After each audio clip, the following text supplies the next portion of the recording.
Deliver world-class service to our commuters. I want to thank Jan Oliver, the CEO and chairman of the MTA, who's been on guard every minute since the rain started falling to make sure that we could get service back to normal as soon as humanly possible.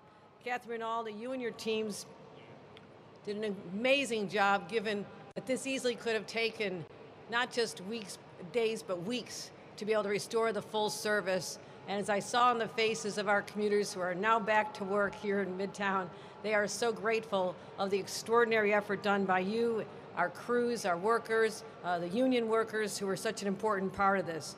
But let's talk about what we went through. We had flooding, we had boulders on the tracks, we had debris, trees down. There was complete blockage and stoppage of our tracks.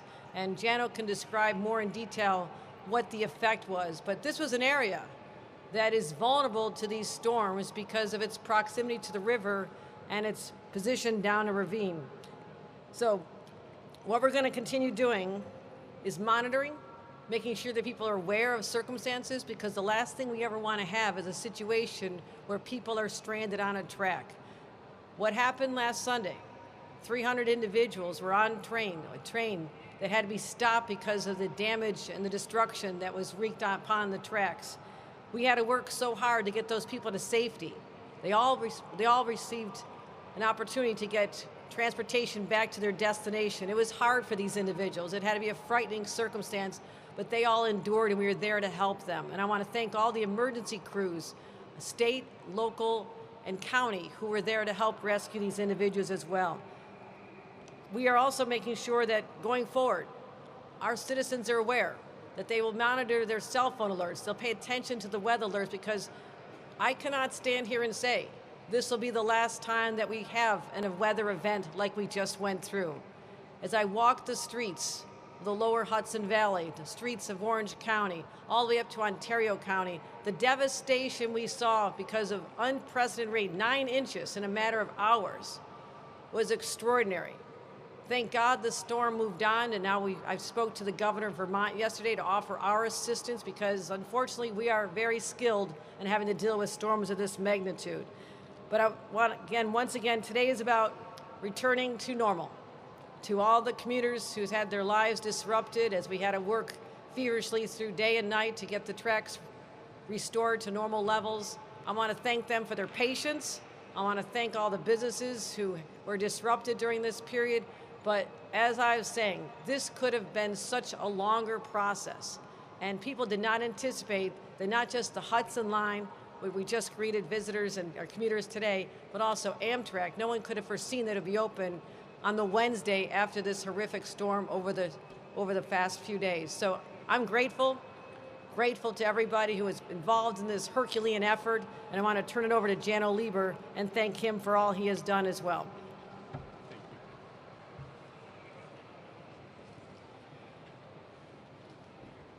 Governor, thank you for your leadership, especially in these incredible, challenging moments.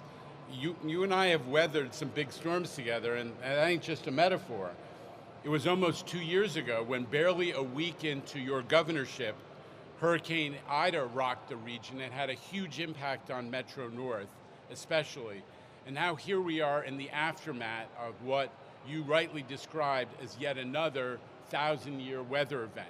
This is happening a lot, and unfortunately, we're having to get pretty good at it.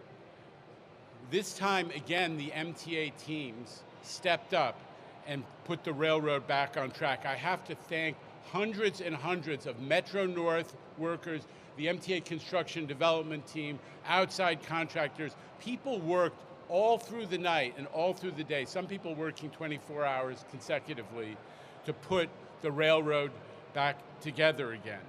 On the screen, you're seeing some of the conditions that they faced.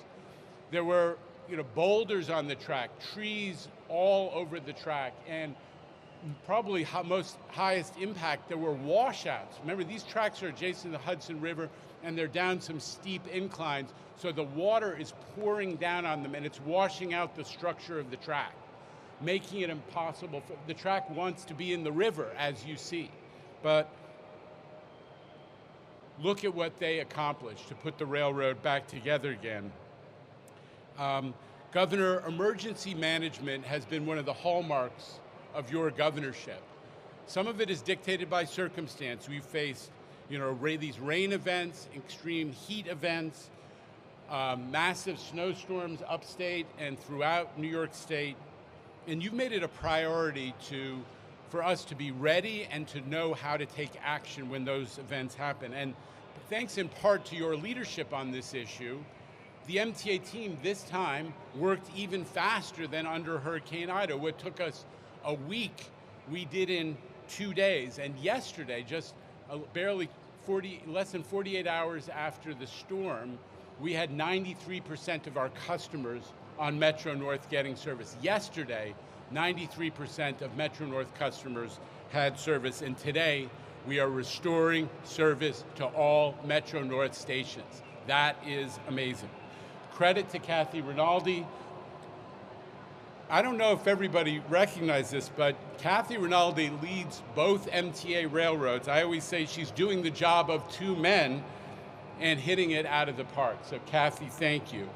Listen, as we continue to experience more frequent extreme weather events, and it seems to be what's happening, we encourage riders to look at the MTA Train Time app or the MTA website to keep up with what's going on. Literally this week, we launched a new additional customer alert operation by text. So I just want to mention that you can sign up for real-time updates on your specific line, whatever train you ride, whatever bus you ride, so you know if it's being disrupted by one of these events. So you text ALERT, capital A-L-E-R-T, to 511-682. So text to 511-682 ALERT, and you can customize your weather and disruption alerts. We're excited to be able to provide this additional service to our customers. And thank you again, Governor, for your tremendous leadership. So you got the word. The trains are back. And under normal circumstances, this is quite extraordinary, and Kathy Rinaldi gets a lot of credit for this.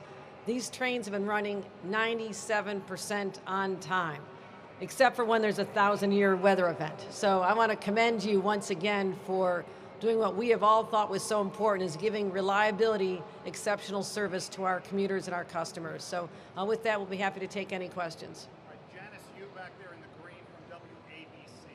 Hi there, Governor. Hi, Janice. So we had a chance to kind of look at all of the damage that happened on the Hudson line, and it looks like, again, it's inevitable that something like this is going to happen again just because of where the rail is situated. Anything in progress for long-term fixes? Again, I know it's hard because the river's right there, the water's coming through, but looking years ahead, is there anything that can be done to ensure that this doesn't happen again and again every time we have a weather event? Right, and that's a good question because the vulnerability is so exposed.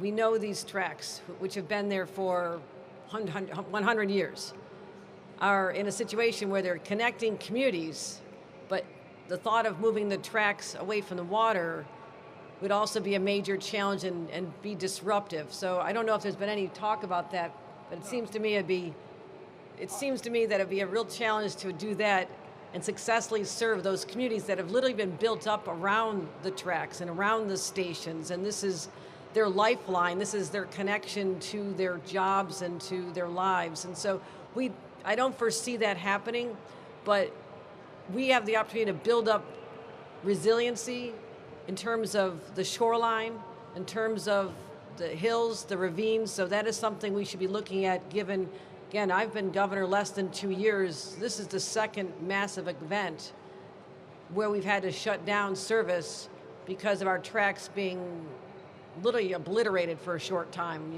with Mother Nature throwing everything she's got at it. So an interesting thought, but I don't foresee anything like that could happen in real time. Sure. Well, one of the things that we do always after these type of events is we look at water management, where the water's coming from and what is causing it to come at such a furious rate into areas where it creates risk to the basic infrastructure. After Hurricane Ida, with the governor's leadership, we went around to every subway station that had flooding and looked systematically, where's the water coming from? Why is it getting into the station? Working mostly with the city. We do the same thing with the local authorities who are up on the hill of the Hudson line after these water events to see if we can capture water and divert water more effectively. But, Mother Nature has her own plans, and frequently it will find ways to get water down to the river, even with great water management systems. Hi. Good morning. Is there any estimate number, a cost for what was the damage that happened specifically on Metro North? The cleanup costs? The cleanup cost, just the damage cost? Do you have any estimates? Kathy? Yeah. It's probably premature at this time. I don't have a number yet. We're calculating that. We haven't. But also I will say statewide, I have no doubt that we're going to hit the threshold of over $35 million of damage from the storm for us to be able to apply for that disaster declaration and reimbursement from the federal government, and our costs associated with this cleanup will be part of that calculation. So that sometimes takes weeks to do, and I know it takes a while to get the money reimbursed. When we had the Buffalo blizzard, we applied immediately, and it took till March to get the reimbursement. So to the communities larger than just what we're talking about here today, but the many communities that I visited that were so devastated by this storm are looking for support, they should know that we are aggressively doing the calculations of the costs right now. We'll get those submitted to the federal government, and I can anticipate reimbursements will help with this cleanup as well.